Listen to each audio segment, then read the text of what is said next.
1절에 예수님께서 나는 하늘로서 내려온 산떡이니 사람이 이 떡을 먹으면 영생하리라 이렇게 말씀하셨습니다. 여기에 떡이 나옵니다. 떡. 떡이라는 것은 조금 이제 풀어야 될 것 같아요. 우리 그 이어령님의 지론해야 할 것 같으면 눈에 보이는 이게 분명히 떡이라고 나오죠. 떡. 떡은 우리말이죠. 그 서양에는 떡이 없습니다. 근데 말하자면 이게 이제 그 유대 민족들은 말하자면 유목 문화에서 그 빵과 포도주는 절대적입니다. 그게 주식이에요. 그렇죠? 빵과 포도주, 뭐 즙이라고 하기도 하고 포도즙. 요 빵과 포도즙은 필수예요. 뗄래야 뗄 수 없는 바늘과 실과 같은 관계입니다. 그러면 이거를 우리말로 이제 번역할 때 어떻게 해야 되냐면 우리는 밥이잖아요. 밥. 그럼 밥과 뭐라고 붙여야 되는데 뭐 붙일 게 없어. 밥과 국이라고 할 수는 없죠.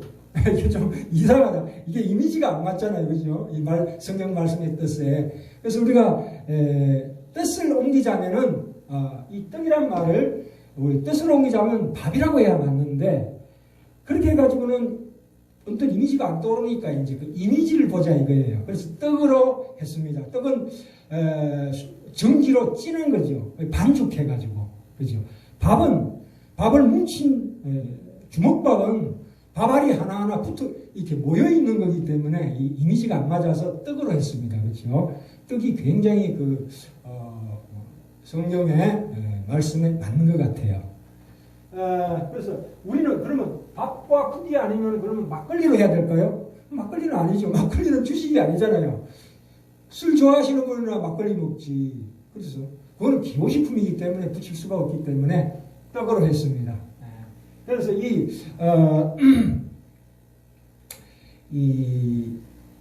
매일 식탁에 오르는 양식을 얘기하는 거죠. 말하자면. 그래서 우리가 떡 그러면은 일상생활에 필요한 모든 의식주 생활에 필요한 모든 물질을 얘기하는 겁니다. 떡이라고 했을 때. 그렇죠? 그럼 뭐냐? 우리 눈에 보이는 육체를 유지하기 위해서는 반드시 먹어야 되는 거죠. 우리 일상의 양식이다 이 뜻입니다. 그렇죠? 그래서 그게 들어와서 우리 몸에 살이 되고 피가 되잖아요. 그렇죠? 그래서 그렇게 보시면 되고요. 우리가 그 식구라고 했을 때 식구라고 읽었습니다. 한자로. 그러면 식구란 건 뭐냐면 같이 한솥밥 먹는 사이가 식구예요. 그러니까 하나의 입이죠. 그죠? 함께 먹는 입이라는 뜻이에요. 이게 굉장히 깊은 뜻이죠. 쉽게 얘기해서 시세 말로 항군역이다. 항군역이다. 같이 밥 먹는 사이는 식구예요. 혈연관계예요. 그렇죠? 바로 그게 이 떡이라는 것에 깊이 박혀 있는 그 상징입니다. 그래서 이제 이 고체인 말하자면 떡은 우리 몸에 그 빵이죠. 말하자면 빵은 우리의 살을 만들고 그 속에는 액체인 포도주는 우리의 피다 이런 뜻이에요. 그게 결국은 어디로 갑니까? 예수 그리스도의 몸으로 들어갑니다. 자, 이 말씀 하시기 전에 오늘 그 제목이 교회론인데 한 떡으로 부르신 무형의 교회라고 나옵니다. 오늘날은 그 성전이라고 그러지 않고요. 교회라고 합니다. 그렇죠? 이 교회라는 것은 하나님의 백성을 총칭해서 전체 지구상의 모든 교회를 하나의 무형의 교회다 그겁니다. 네 교회 내 교회가 없이 주 안에 있는 모든 하나님의 백성을 다 통칭해서 교회라고 합니다. 그럼 그러면 이 우리 지역에 있는 교회는 뭐냐면 교회당이라고 합니다. 교회당. 물론 뭐 알기 쉽게 교회라고 그러지만 어쨌거나 그 본질은 그렇다 이거예요. 그래서 우리가 교회당, 눈에 보이는 것은 교회당이라고 그러고 눈에 보이지 않는 우리 성도들의 공동체, 이 작은 공동체, 이게 얼마나 귀한 건지 몰라요. 그래서 그러니까 하나하나 그 반죽이 돼가지고 전체 큰 하나의 떡이 만들어지죠. 작은 떡이 모여서 하나의 큰 떡이 만들어지는 것처럼 우리 치료하는 교회는 작은 떡이에요. 그래서 한 떡에 참여한 자들이다. 그래서 예수 그리스도의 몸을 떡으로 비유하고 있습니다. 그렇죠? 그래서 자 그러면 우리가 그 성전하고 교회하고 이 개념을 좀 우리가 파악해야 돼요. 이 성전이라는 게 뭐며 교회는 또 뭐냐에 대해서 우리가 한번 짚고 넘어가야 되겠습니다. 구약 시대 때는 이 성전이라는 그 개념의 첫 번째 출발점이 어디냐면 에덴 동산이에요. 그렇죠? 아담과 하와가 서로 부부로 만나는 거죠. 한 몸이 되잖아요. 그렇죠? 이게 하나님의 형상이다. 하나님의 형상이라는 것은 남녀가 합쳐진 그게 하나님의 형상이에요. 삼위일체처럼 인간도 남자와 여자가 이렇게 같이 붙어야 그게 한 몸이다. 그렇죠? 그래서 이제 이 구약의 성전이라는 그 최초의 모습이 에덴 동산으로 나옵니다. 그러다가 그게 요한계시록에 가면 그게 무르익어서 결실된 모습, 새 하늘과 새 땅, 새 예루살렘 성전 이렇게 말씀하고 있습니다. 그죠? 그 새 예루살렘 성전이 우리로 이루어집니다. 그게. 그래서 처음에 아브라함이 제단을 쌓고 뭐 야곱도 제단을 쌓고 해가지고 성막은 그 광야에서 그 천막으로 이렇게 지어져 있어요. 그걸 성막이라고 해요. 그래서 제단으로부터 성막을 갖다가 성전으로 이 성전의 대표적인 것이 예루살렘 성전입니다. 예루살렘 성전. 근데 오늘날은 성전이라 부르지 않습니다. 왜냐하면 성전의 실체이신 예수 그리스도께서 오셨어요. 자, 고린도서 3장 16절부터 18절까지 보시면 뭐라고 나와 있냐면 그러므로 먹고 마시는 것과 절기나 월삭이나 안식일을 인하여 누구든지 너희를 평론치 못하게 하라. 이것들은 장래일의 그림자이나 몸은 그리스도의 것이니라 그랬어요. 말하자면 구약의 제단 성막 성전은 다 그림자예요. 그림자예요. 오실 예수를 예표하는 상징이에요. 그러면 예수님이 오셨다는 것은 성전의 모든 법을 완전히 없이 하셨다는 거예요. 그렇죠? 왜? 예수님이 성전이니까. 그죠? 성전이 오셨는데, 이 눈에 보이는 성전이 뭐 필요해요? 실체가 오셨는데. 그렇죠? 예수님 몸 자체가 성전이다. 이런 말씀입니다. 그죠? 그래서, 성전에서 드리는, 제물로 드리는 모든 제사제도를 다 종식시켜버렸어요. 오늘날은 제사라고 그러지 않습니다. 절대로. 예수님의 실체가 오셨기 때문에 말하자면 예수 그리스도께서 성육신하셔서 자신을 제물로 삼아 드림으로써 완벽한 제사를 한 번에 끝내버렸기 때문에 더 이상 성전에서 하나님께 제사 드린다는 말은 쓸 수가 없습니다. 이 신약시대에서는. 제사 없어졌습니다. 예수님께서 그 한 몸을 찢어서 받침으로 말미암아. 그래서 우리는 그리스도와 성령으로 지어진 신령한 성전이 누굽니까? 우리예요. 아멘. 그리스도와 성령, 오순절날서 오신 성령님으로 말미암아 거룩하고 영적으로 지어진 영적 성전이 우리 몸이라고요. 아멘. 신령한 성전이 나예요. 신령한 성전이 각자의 우리 형제 자매님들이고 그 모인 것이 진정한 교회예요. 공동체예요. 그죠? 그래서 우리가 그러면 이게 예배라는 게 두 가지가 있어요. 첫째로 이 공적으로 드리는 예배가 있고 삶의 예배가 있어요. 두 개가 있어요. 근데 구약에서도 이 두 가지 예배를 분리시켜버리면 하나님께서 굉장히 화를 내셨어요. 그래서 구약의 백성들도 이 성막이나 성전을 통해서 하나님의 임재를 느꼈어요. 하나님이 그 자리에 임재하셨어요. 분명히. 그러나 그들이 동시에 삶 속으로 들어갔을 때는 율법을 지켜야 했었어요.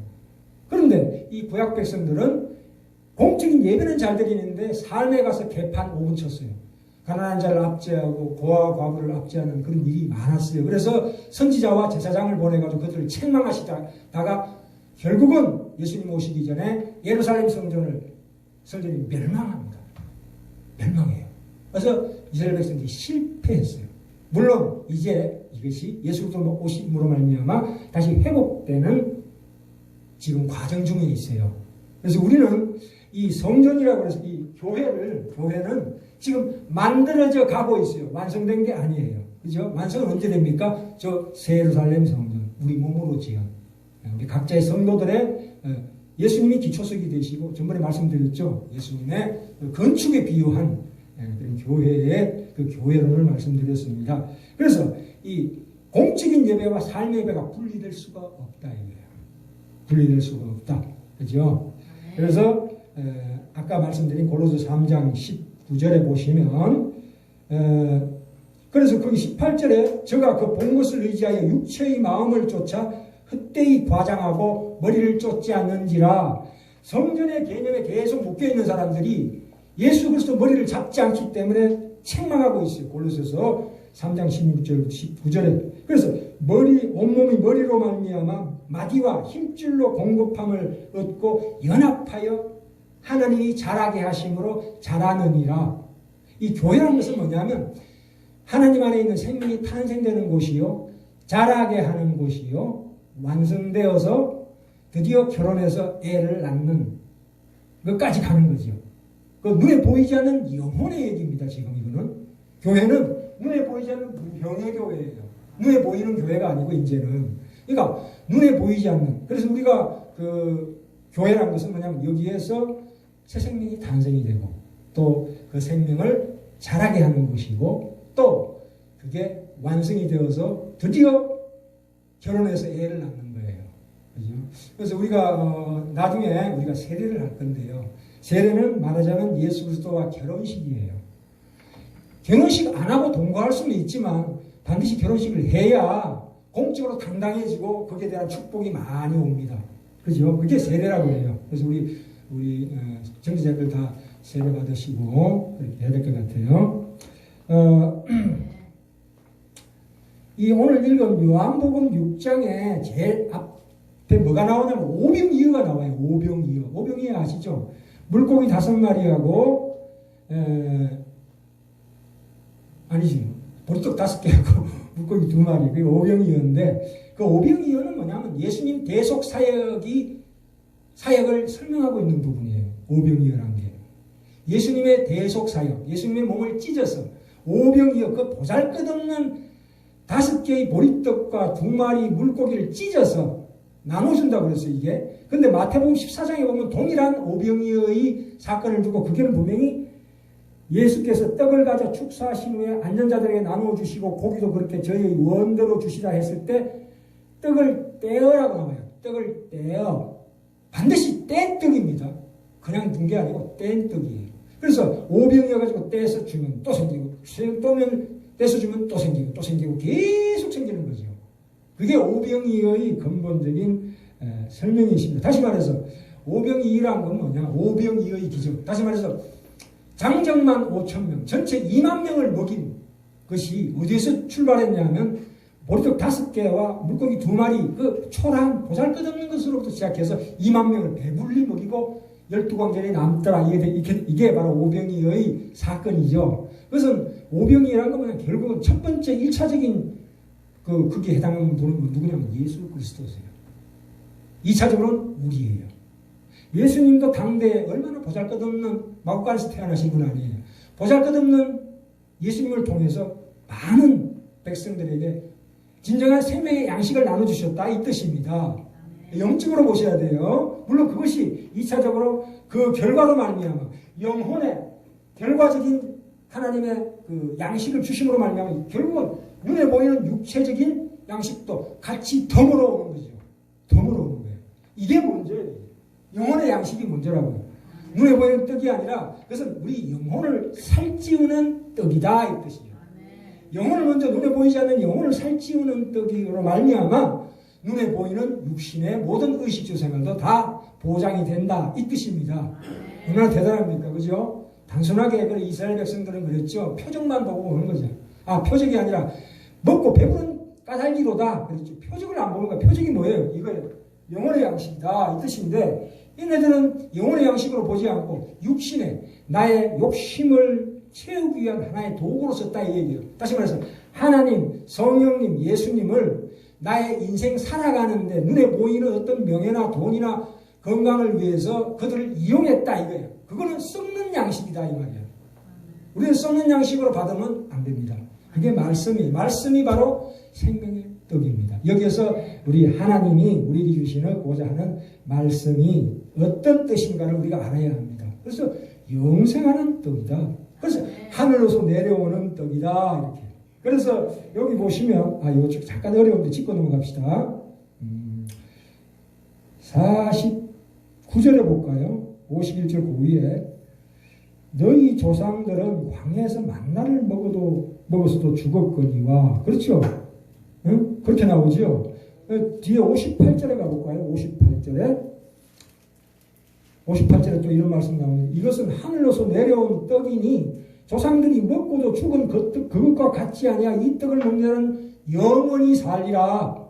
근데 왜냐하면 이 이스라엘 백성들은 이 만나를 가나안에 들어가라고 준 건데 가나안에 들어가지고 광야에서 헤매다가 죽어버렸어요. 물론 영원히 심판받았다는 얘기가 아니고 부끄러운 구원 받았다 이 얘기예요. 부끄러운 구원 겨우 천국에 턱걸이 하는 것밖에 안 됐어요. 근데 오늘날 신약시대에는 그게 아니고 구원이라는 것이 그 속에 풍성한 생명의 열매가 주렁주렁 맺리는 성도의 삶을 약속하는 거예요. 우리가 구약 백성의 만나처럼 이 떡을 오해하지 마라 이런 뜻으로 이 말씀을 주셨습니다. 그래서 요한복음 4장에 수가성 여인이 어떤 사람이냐면 남편을 여러 번 갈아치웠어요. 그만큼 현실적으로 목말라 했던 사람이에요. 그 수가성의 그 우물에 예수님께서 가셔가지고 수가성의 여인이 뭐라고 그랬습니까? 주여 주시거든 또 여기 물길로 오지 않게 이런 물을 주사 내가 목마르지 않게 하여 주시옵소서. 그것은 수가성 여인은 현실의 목마름을 호소했는데 예수님은 뭐라고 말씀하셨습니까? 예수님이 대답하여 가라사대 이 물을 먹는 자마다 다시 목마르려니와 내가 주는 물을 먹는 자는 영원히 목마르지 아니하리니 나의 주는 물은 그 속에서 영생하도록 솟아나는 샘물이 되리라. 네가 현실적인 것을 내한테 요구하는데 그것보다도 먼저 네가 영혼의 양식 내가 주는 생수를 마시면 그걸로 인해서 그 문제는 다 해결이 된다 이 뜻입니다. 예, 먼저 해야 될 것과 나중에 해야 될 것을 잘 구분해라. 하나님께 구할 것을 먼저 구할 것과 나중 구할 것을 잘 구별해라. 예수님께서 신약 백성에게 허락하신 것은 그분 자신입니다. 그분 자신이에요. 그 구약 시대 때는 하나님께서 이스라엘 백성들을 인도할 때 반드시 어떤 사건을 통해서 인도하셨어요. 조목조목. 그래서 이스라엘 백성들이 쟤네들하고 싸울까요 말까요? 싸우라. 싸우러 가고. 그리고 광야에서 텐트를 칠까요 말까요? 쳐라. 내가 불기둥을 보내줄 것이다 밤에. 그렇죠? 또 아침에 일어나면 텐트 걷어라 가자. 구름 기둥을 보내주셔서 일일이 하나하나 다 인도하셨어요. 하나님께서. 근데 여기 참 우리가 구약을 그리워하죠. 구약의 기적들이 너무 많기 때문에. 근데 그거는 그렇게 뭐라고 그럽니까? 신앙이 영적 나이가 아주 어린기 때문에 그렇게 인도하는 거예요. 더러 우리가 초신자들은 그런 식으로 하나님께 직접적으로 기적으로 역사하시는 때가 있어요. 그런 간증을 많이 들어보셨죠? 그는 그 사람이 이 영적 나이가 어리다는 뜻입니다. 아직 가난하다 이런 뜻이에요. 가난해한테는 기적들이 많이 옵니다. 구약에 일어났던 기적들이 많이 오지만 오늘날은 신약시대 백성들은 예수님 그분 몸을 그대로 다 주셨어요. 그냥 부분으로 이렇게 역사하시는 게 아니라 거의 인격적으로 직접 하나님과 대면하게 만드셨다는 거죠. 이게 신약시대 교회 우리 성도들은 직접 하나님과 대면하는 사이예요. 인격적인 관계예요. 이거 오해하시면 안 됩니다. 그래서 우리가 신앙생활 하시면서 고난이 오잖아요. 이를테면 그랬을 때 로마서 5장 3절에 환난은 인내는 연단은 소망을 이루는 줄 알미로라 이렇게 나오잖아요. 그죠? 그게 무슨 뜻이냐면 우리가 믿음으로 의롭다 하심을 받은 자가 이 하나님의 영광을 바라고 즐거워하는 하나의 어떤 내가 지금 구원의 과정 중에 있는 상황에서 반드시 고난이 온다는 거예요. 고난이 왔을 때 어떻게 하냐? 인내하라. 인내라는 것은 내가 그걸 인내할 수 있는 실력이 있어서 인내하는 거 아니에요. 답이 없어서 인내하는 거예요. 답이 없어서. 저도 수시로 그런 걸 당합니다. 답이 없어. 뭔 답이 아무것도 없어. 그래서 내가 이 고난의 뜻을 이해를 못해요.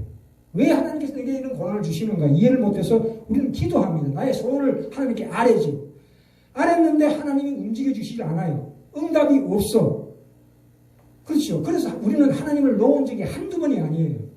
계속 하루에도 몇 번씩 하나님을 놓습니다. 세상에 고난을 당했을 때. 그런데 하나님은 우리를 안 놔요. 이 이율배반이 어떡합니까?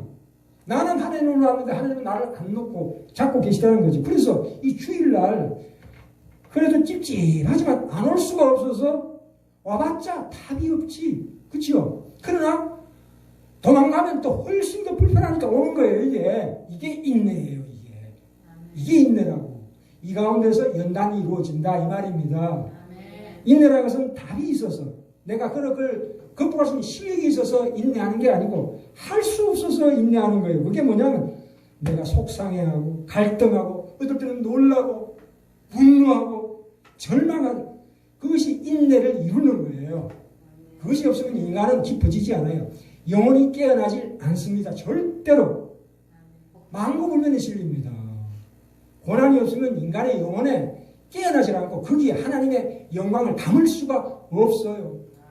우리 자아를 비우시는 작업이에요. 내가 내 혼자 내 인생을 책임지겠다고 하는 그 강한 나의 집착, 나의 자아, 이걸 하나씩 내려놓게 만드는 거예요. 그래서 그 속에 가나안 땅이 임한다 이거예요. 가나안 땅이. 그 젖과 꿀이 흐르는 풍성한 예수 그리스도의 몸이에요. 가나안 땅이. 예수 그리스도 안에 들어온 자만이 세상의 재미와는 비교할 수 없는 내 속에 영혼의 깊은 안식과 평강을 누리게 된다 이거예요. 그러면 우리가 세상 가운데 살아가는 어떤 고통도 능히 극복할 수 있는 힘을, 능력을, 권능을 주신다 이 말입니다. 성령님께서. 그죠? 그래서 이 교회라는 것이 말이죠. 이 교회는 그 교회에 오신 우리 일반 신자분들을 영광스럽게 하고자 하는 하나님의 의도에서 교회를 만드셨어요. 설립하셨어요. 이 목사라는 것은 뭐냐면 사실은 소모품이에요. 너 이 자리에 있을 자기 못하면 목사 하나 치우는 거예요. 목사는 소모품이라니까요. 이 교회 주인은 누구냐 하면 일반 신자들이에요. 평신도들이에요. 하나님의 그 목적이요. 그분들이 이 교회의 주인이에요. 목사는 그냥 하나님께 이렇게 말씀을 선포하고 이렇게 소개해주는 중간인 이 하나님을 쓰시는 자지, 목사가 주인이 아닙니다. 이거 오해하시면 안 됩니다. 그렇죠? 그래서 교회를 훌륭하게 만든다거나 목사가 이름 내는 거는 있을 수가 없는 일이에요. 성도들이 풍성해져야 되고 성도들이 막말로 부자 돼야 되고 잘 돼야 되는 거지. 목사가 잘 돼서 무슨 아무짝에 쓸모없죠. 그러면 타락하게 되죠. 그래서 이 작은 교회가 반드시 필요하다 이 말입니다. 우리가 교회를 많이 오해하시는 분들을 만나는데 교회 가보니까 말도 많다. 이런 말도 있고 저런 말도 있고 아이고 교회 가기 싫다. 그런 꼴을 안 보고 내 혼자 조용하게 내가 깨달은 것만 내가 신앙생활하자. 그거는 잘못된 거예요. 왜냐하면 사람이요 성장하려면 반드시 부딪혀야 돼요. 와서 목사가 꼴값 하는 걸 봐야 되고 듣기 싫은 설교를 들어야 되고 그죠? 우리가 그 생선을 산지에서 소비지까지 옮길 때 살려서 옮기는 것이 큰일입니다. 그럴 때 뭘 넣습니까? 거기다가 전적을 넣는다 이거예요. 상어 한 마리, 조그마한 상어 한 마리 집어넣으면 얘네들이 축 쳐져 있다가 그냥 옮기면 죽어버려요. 상을 살라고 막 발버둥 치는 거야. 그러다 보니까 생명력이 왕성해져가지고 싱싱하게 살아서 소비지까지 간다는 거 아니에요. 인간은 세상 살아갈 때 반드시 천적이 있어야 돼요. 원수가 내 옆에 있어야 생명이 왕성해지는 거예요. 그 생명의 비밀이에요. 편안하면 된다고요? 편안해지면 썩습니다. 썩어요. 그런데 서르는 물이 안 썩지. 그죠? 그래서 우리가 이런 깊은 깨달음을 가져야 될 것 같아요. 앞으로 교회에 대해서 계속 우리가 말씀드리고 하는데 딱 하나만 찾을까요? 마지막으로 에베소서 6장으로 가볼까요? 저기 뒤에 꽂아놨습니다. 6장 22절 에베소서 어디 갔나? 예. 6장 22절 5장 20 제가 잘못 적었네요. 5장 30절, 31절 볼까요? 에베소서 5장 30절, 31절 찾으셨습니까? 예, 제가 읽겠습니다. 우리는 그 몸의 지체임이니라. 이러므로 사람이 부모를 떠나 그 아내와 합하여 그 둘이 한 육체가 될지니 라고 나와 있습니다. 그래서 32절에 뭐라고 나와 있습니까? 이 비밀이 크도다. 내가 그리스도와 교회에 대해서 말하노라. 그렇죠? 그리스도와 교회의 관계가 아내와 남편의 관계래요. 그죠? 그래서 다시 한번 읽을게요. 우리는 그 몸의 지체임이니라. 이러므로 사람이 부모를 떠나 그 아내와 합하여 그 둘이 한 육체가 될지니. 그죠? 내가 말씀드린 대로 예수 한 몸이 되는 거예요. 근데 중간에 우리 한국 성경에는 빠져있는 대목이 있습니다. 우리는 30절에 보시면, 31절에 보시면, 30절과 31절 사이에 뭐 하나 빠졌는데요. 그걸 붙여서 읽겠습니다. 잘 보셔요. 자, 다시 한번. 에베소서 5장 30절에 우리는 그 몸의 지체임이니라 해놓고 하나가 빠졌어요. 그게 뭐라고 나와 있냐면 그 살과 뼈니라. 우리는 예수 그리스도의 몸의 지체요. 그 살과 뼈라는 말이 빠졌어요. 살과 뼈다. 그러므로 사람이 부모를 떠나 그 안에 합하여 그들이 한 육체가 될지니라. 그죠?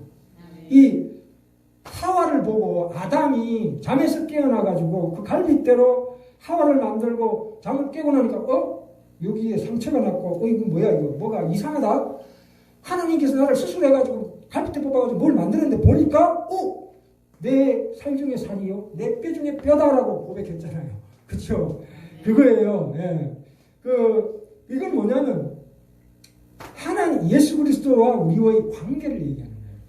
살과 뼈다 우리는. 그죠? 예수님께서는 그래서 에베소서 1장을 가볼까요? 1장 가보시지 말고 제가 읽을게요. 1장 22절 23절에 또 만물을 그 발 아래 복종하게 하시고 그를 만물의 교회의 머리로 주셨느니라. 교회는 그의 몸이니 만물 안에서 만물을 충만케 하시는 자의 충만이라고 나옵니다. 교회는 예수님의 충만입니다. 예. 그런데 예수님은 이 교회 없이는 스스로 충만하지 않기로 하신 것으로 우리를 대접하신다 이거예요. 우리 없이는 내가 충만하지 않겠다고 선언하시는 거예요. 내가 충만하기를 원하신다 이거예요. 예수님은 창조주이시지만 우리로 자신을 채워야 충만해지시기로 한다 이 뜻이에요. 우리 아니면 충만하지 않겠다 이 뜻이에요. 이게 얼마나 대단한 선언이십니까? 우리 아니면. 그렇다고 예수님이 뭐 우리처럼 피조물이 되는 것도 아니고 우리가 신이 되는 거 아니에요. 그 떡은 좀 그 깊은 뜻이 있기 때문에 우리가 예수님이 되는 거 아니고 한 떡에 참여한 자 하나의 연합이에요. 그건 아주 신비한 얘기예요. 우리는 예수님의 살과 뼈예요. 그래서 우리가 성찬식 할 때 우리 성찬식도 할 거예요. 하면은 그게 보면은 뗀 떡과 흘린 피. 그래서 뗀 떡과 잔이래요. 피라고 그냥 피라고 그러지 않고 뗀 떡 흘린 피를 받은 잔. 왜냐하면 예수님이 몸을 찢어서 우리에게 주셨잖아요. 그것을 기념하는 게 성찬식이에요. 그건 뭐냐? 우리는 예수님의 살과 뼈다 이 얘기예요. 얼마나 대단한 신앙 고백입니까? 우리는 그 몸의 지체요 살과 뼈다. 이거 뭐 대단한. 그래서 그 터 위에 교회를 세우시고 우리를 신부로 부르시고 계시는 거예요. 그래서 우리가 세례란 것은 정식으로 땅땅땅땅 예수님과 결혼하는 거예요. 그게 세례예요. 그래서 앞으로 세례를 할 건데요. 그래서 교회는 그런 축복과 신비로운 것들이 허락된 곳입니다. 예배를 드린다는 것은 성도들이 모인 정도가 아니라 그게는 하나님이 임재하시는 곳이요 하나님의 영광을 나타내는 곳이요 참으로 신비한 곳입니다. 우리가 교회로 부름받았다는 것은 그리스도의 몸으로 부름받았다는 이 놀라운 약속을 위해서 그 믿음과 소망 가운데 우리가 삶 속에서 기도하고 훈련받는 일이 있습니다. 반드시 그 속에서는 신앙생활은 참으로 복되고 놀라운 생활입니다. 그 속에서 우리 희락과 화평과 기쁨이 온다는 것을 반드시 체험하게 되는 우리 지나는 게 성경을